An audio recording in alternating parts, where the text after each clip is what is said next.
जय हिंद दोस्तों, सैनिक समाचारों में आपका हार्दिक स्वागत है। सबसे पहले बात करूंगा रोज की तरह हेडलाइंस की। हाँ जी दोस्तों, जेसीएम और उनके सदस्यों की बैठक हुई पेंशन मंत्रालय के बड़े सचिवों से। आखिर क्या क्या मुद्दे हैं ये आप लेटर देख सकते हो और इसके बारे में बात करूंगा। और बात करूंगा, हाँ जी दोस्तों, होली है 13 मार्च, उससे पहले होगी घोषणा किसकी, डीए और डीआर की। 2 होगी या 3, इसके ऊपर बना है सस्पेंस। लोग मैक्सिमम कह रहे हैं 2, लेकिन नहीं, सरकार करेगी 3। क्या बात है, इसके ऊपर देखेंगे। और बात करूंगा, एक सेना के अधिकारी लेफ्टिनेंट चाहर की हुई मौत और एक और भारतीय विमान हुआ क्रैश और 2966 अग्निवीरों ने खाई कसम, जिसमें 402 वोमेन अग्निवीर इंडियन नेवी में हुई शामिल। तो दोस्तों, खबरें करते हुए साथ से सबसे पहले एक लेटर जो आपके सामने दिख रहा है, और ये मीटिंग हुई थी जेसीएम की, यानी ज्वाइंट कंसल्टिव मशीनरी। उसमें बड़े बड़े पदाधिकारी थे, श्री शिव गोपाल मिश्रा सचिव और श्री एस रघुवैया जो नेता हैं, श्री रूपक सरकार सदस्य और बीसी शर्मा सदस्य। आधिकारिक पक्ष में थे श्रीमती रूपा श्रीनिवास जो वित्त सचिव थी, श्रीमती वंदना शर्मा कार्यकारी निर्देशक वित्त, और ध्रुव ज्योति सेन गुप्ता संयुक्त सचिव डीओपीपीडब्ल्यू और डॉक्टर प्रमोद निदेशक डीओपीपीडब्ल्यू। यानी इन लोगों से एक बैठक होती है और बैठक की मिनट्स 4 मार्च 2025 को बाहर निकल के आता है कि आखिर में इनकी बैठक में क्या क्या मांगे थी। जैसा कि हम सभी जानते हैं कि 8वां वेतन आयोग जैसे जैसे उसकी घोषणा हुई है और उसका गठन से पहले लगातार टर्म्स ऑफ एंगेजमेंट को लेकर के, टर्म्स ऑफ रेफरेंस को लेकर के बात कई बार हो चुकी है।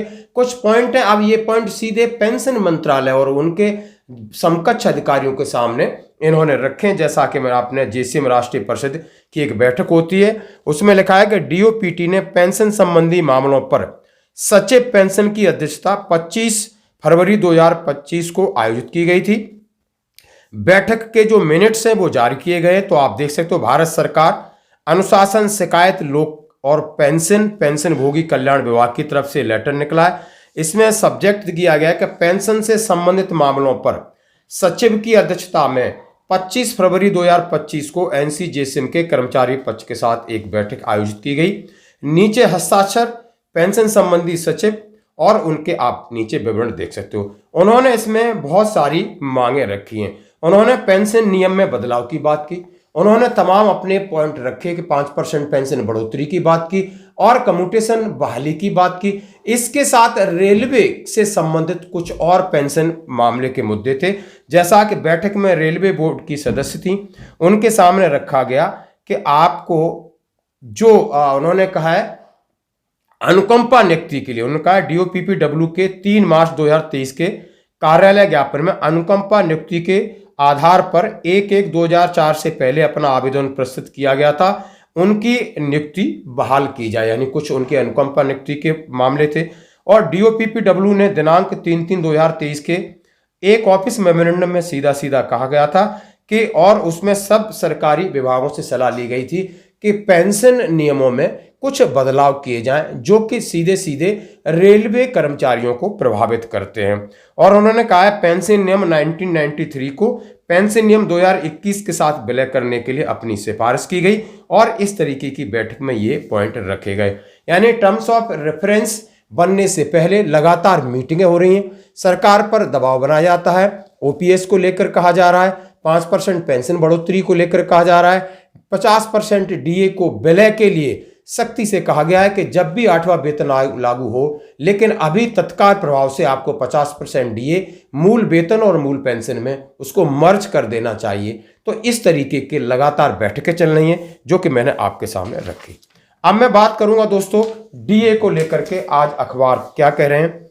अगली डीए बढ़ोतरी, क्या होली से पहले अगले सप्ताह केंद्रीय कर्मचारियों को वेतन में वृद्धि मिलेगी? क्या होली से पहले केंद्रीय कर्मचारियों को मिलेगा डीए बढ़ोतरी का तोहफा? हाँ जी दोस्तों, जैसा कि 5 मार्च को एक कैबिनेट बैठक थी, उसमें उम्मीद लगाई जा रही थी शायद डीए के ऊपर कुछ घोषणा हो, लेकिन नहीं हुआ। अब कयास लगाए जा रहे हैं कि होली के आसपास इसकी घोषणा होगी। डीए में सबसे हालिया बढ़ोतरी जुलाई 2024 में हुई थी, जब यह बढ़कर 50 से 53% हो गया था। 7 मार्च 2024 को कैबिनेट ने डीए को 46 की पहली दर से बढ़ाकर मूल वेतन 50% किया था। यह घोषणा होली से कुछ दिन पहले हुई थी। यानी अब कयास लगाए जा रहे हैं कि पिछले 2024 को होली से पहले डीए की किस्त की घोषणा हुई थी और अब ये घोषणा अब होने वाली है। यानी पिछले बार 25 मार्च 2024 को हुई थी और इस बार हम सभी जानते हैं 13 से 14 तारीख 2 दिन होली है और होली से पहले कैबिनेट आपको डीए बढ़ोतरी का तोहफा देगी। केंद्र सरकार होली से पहले अगले सप्ताह अपने कर्मचारियों पेंशन भोगियों के लिए महंगाई भत्ते महंगाई राहत में बढ़ोतरी कर सकती है। इस बढ़ोतरी से 1 करोड़ 2 लाख से अधिक केंद्रीय सरकारी कर्मचारी पेंशन भोगियों को फायदा होगा। सरकार साल में 2 बार जनवरी और जुलाई महंगाई भत्ते की समीक्षा करती है और मूलतः ये होली और दिवाली पर इसकी घोषणा करती है।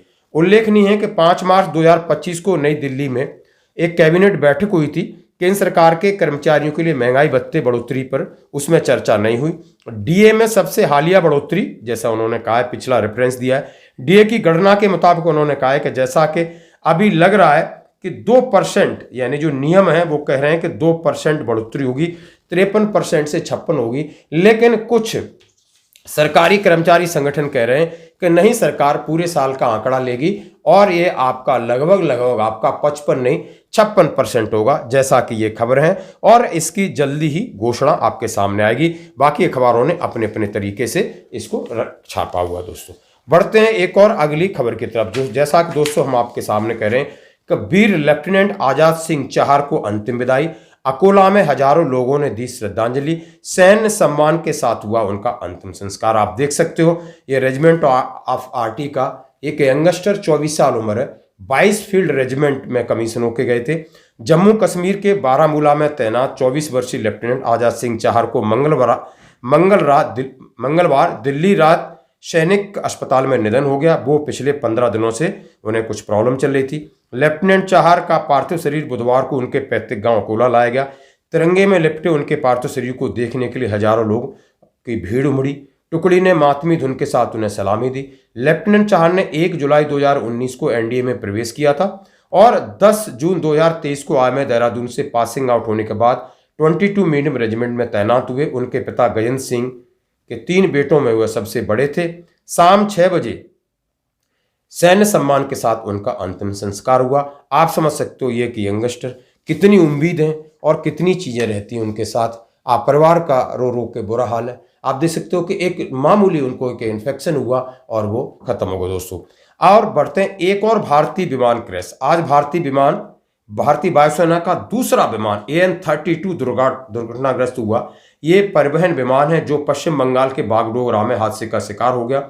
गनीमत रही कि पायलट और क्रू मेंबर सुरक्षित हैं। इससे पहले हरियाणा के पंचकुला में भारतीय वायुसेना का फाइटर जेट जगुआर क्रैश हो गया था। क्रैश से ठीक पहले पायलट प्लेन से इजेक्ट हो गए थे। भगवान का लाख लाख शुक्र है। अब आपके सामने रखते हैं एक परेड। हाँ जी दोस्तों, ये INS चिल्का पर परेड हो रही है और 2966 अग्निवीर इंडियन नेवी का हिस्सा बने। उसमें 402 वोमेन अग्निवीरों ने भारतीय सुरक्षा की, भारतीय नौसेना में रह करके भारत देश की सुरक्षा की कसम खाई। ये फाइनल परेड थी जिसकी झलक आप देख सकते हो। दोस्तों आज की खबरों में इतना ही। बने रहिए हमारे साथ। धन्यवाद।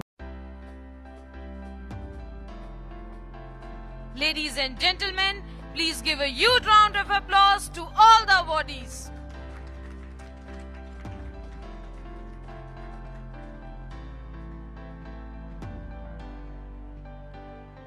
The primary aim of INS Chilka is to train our Agniveers in the art of adopting the Indian Navy as a way of life, thus imbibing the values of duty, honor and courage.